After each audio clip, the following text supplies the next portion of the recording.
The upcoming season of The Crown will cover the events that ultimately led to Princess Diana's death in a car accident in Paris in 1997. This controversial storyline was originally cut from the show due to its sensitive nature, but the show's creators have decided to include it in the 5th season. But even before we delve into this, do you want to know the controversies in the previous season? Let's first understand the controversy being talked about here. The previous storyline that was cut from The Crown Season 5 was all about the controversy surrounding Princess Diana's death in a car accident in Paris in 1997. Many people believe that her death was not an accident and that she was killed by the royal family or by someone working for them. The show was going to explore this theory, but it was ultimately cut from the season. In yet another controversy, The Crown Season 5 is set to cover a controversial plot point that was cut from the previous season. The scene in question features Prince Charles having a conversation with former UK Prime Minister John Major, where he complains about having waited for too long to take the throne. Some viewers have criticized the show for its handling of this sensitive topic, claiming that it is insensitive and offensive. Others have defended the show, arguing that it is important to remember history and learn from past mistakes. Next, will it be possible to depict these controversial moments? It was always going to be a challenge for The Crown to adapt to the final 2 years of Princess Diana's life. Her sudden death in a car accident in Paris in 1997 was a tragedy that shocked the world, and her life in the public eye was often controversial. The 5th season of The Crown will explore these controversial moments surrounding Diana's death, including her relationship with Dodi Fayed, the son of Mohammed Al Fayed, who owned the Hotel Ruiz Paris, where the fatal car crash took place. Mohammed Al Fayed has always insisted that Diana and Dodi were murdered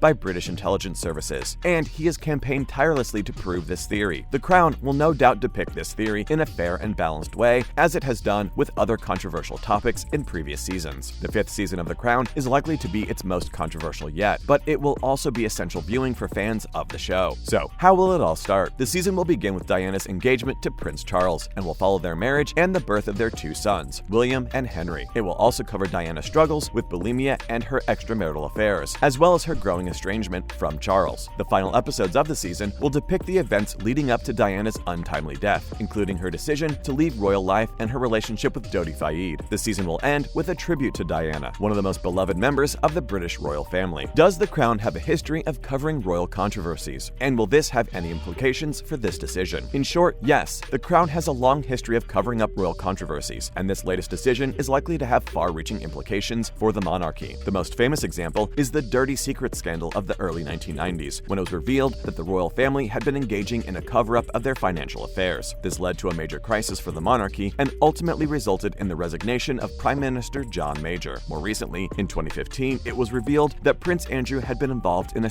scandal with American teenager Virginia Roberts. While the royal family initially attempted to downplay the story, they were eventually forced to acknowledge it after further details emerged. It is clear then that the monarchy has a history of covering up scandals. This latest decision to do so about Princess Diana's death is likely to cause further damage to their already tarnished reputation. Putting the reintroduction of controversies in Season 5 aside, it has been revealed that The Crown has a secret James Bond connection. Did you hear that? Take a look. In the 2nd season of The Crown, it is revealed that there is a secret link between Ian Fleming, the creator of James Bond, and Prime Minister Anthony Eden. While The Crown has never acknowledged James Bond, this connection provides a fascinating glimpse into the real-life inspirations for the iconic spy. Fleming was a close friend of Eden's and served as his assistant during World War II. It was during this time that Fleming began working on what would become the James Bond novels. Fleming drew heavily from his own experience and observations in creating the characters and stories of Bond. Eden, meanwhile, was one of the most influential political figures of his era. He played a pivotal role in shaping British foreign policy during the Cold War and was a key player in the Suez Crisis of 1956. Given Fleming's close relationship with Eden, it's not surprising that many aspects of Eden's life and career found their way into James Bond books. For example, in Live and Let Die, Bond is sent to investigate Eden's close friend, Sir Hugo Drax, who is suspected of selling weapons to enemies of the state. In real life, Eden was also friends with Drax and had been instrumental in appointing him to head up Britain's missile program. While The Crown has never officially acknowledged the connection between Ian Fleming and Anthony Eden, this secret link provides a fascinating insight into the real-life inspirations for one of pop culture's most enduring personalities, James Bond. So, what is so intriguing about James Bond? As many fans of the Netflix series The Crown know, there are many similarities between the British royal family and the fictional character of James Bond. For one, they both have a long history dating back to the early 1900s. Additionally, they both are known for their style and sophistication. Finally, they both have a secret connection to the world of espionage. While it is unclear if the writers of The Crown intentionally included these similarities as an homage homage to James Bond or not, it is nonetheless fascinating to think about. Perhaps the most intriguing similarity is the fact that both the royal family and James Bond have a long history of being involved in espionage. For centuries, Britain's royalty has had a special relationship with its intelligence agencies. This relationship was formalized in 1909 with the creation of the Secret Intelligence Service, SIS, also known as MI6. Members of the royal family have often been involved in intelligence work, either directly or indirectly. In more recent years, Prince Andrew served as an SIS agent during the Falklands War. Prince Charles has also been involved in intelligence work, although his role has mostly been limited to providing information about foreign leaders to British intelligence agencies. Even Queen Elizabeth herself is said to have been briefed on secret intelligence matters on occasion. As for James Bond, he is of course a well-known secret agent who works for MI6. While there are many differences between Bond and the royals, their shared history of involvement in intelligence is quite clear. The next question is, with all these evident connections, will the Crown accept James Bond? While the connections between James Bond and the British royal family are certainly interesting, it is unlikely that the Crown will ever acknowledge them publicly. For one thing, the Bond franchise is a commercial entity, and acknowledging its connection to the royal family would be a breach of protocol. Furthermore, the royals are notoriously private, and they would likely prefer to keep an association with Bond in the shadows. That said, there is no denying that the two have a shared history. James Bond was created by Ian Fleming, who served in the British Navy during World War II. Fleming was also friends with Prince Philip, Duke of Edinburgh, and it's been speculated that he based the character of Bond on Philip's adventurous spirit. Whether or not the Crown will ever acknowledge its connections to James Bond remains to be seen. But for now, we can only speculate about what might happen if these two worlds ever collide. There are a lot of potential outcomes if the world of James Bond and the world of the Crown ever collided. For one, it's possible that Queen Elizabeth II would be recruited by MI6 to help with a mission or two. Alternatively, James Bond could find himself in the middle of a royal scandal that he has to help cover up. There are endless possibilities, but for now, we can only speculate about what might happen if these two worlds ever collided. What's your take on this? As fans of both the Crown and the James Bond franchise know, both properties are steeped in British history. But what would happen if the two worlds ever collide? We can only speculate, but it would certainly be an interesting story. Perhaps the Queen would ask Bond to help her with a problem that she's having, or Bond would find himself in the middle of a royal scandal. Either way, it would be fascinating to see these two very different worlds come together. Do you think this is something that will ever happen? Anyway, we hope you enjoyed this episode. Unfortunately, that is all we have for now. Until next time, we'll see you soon.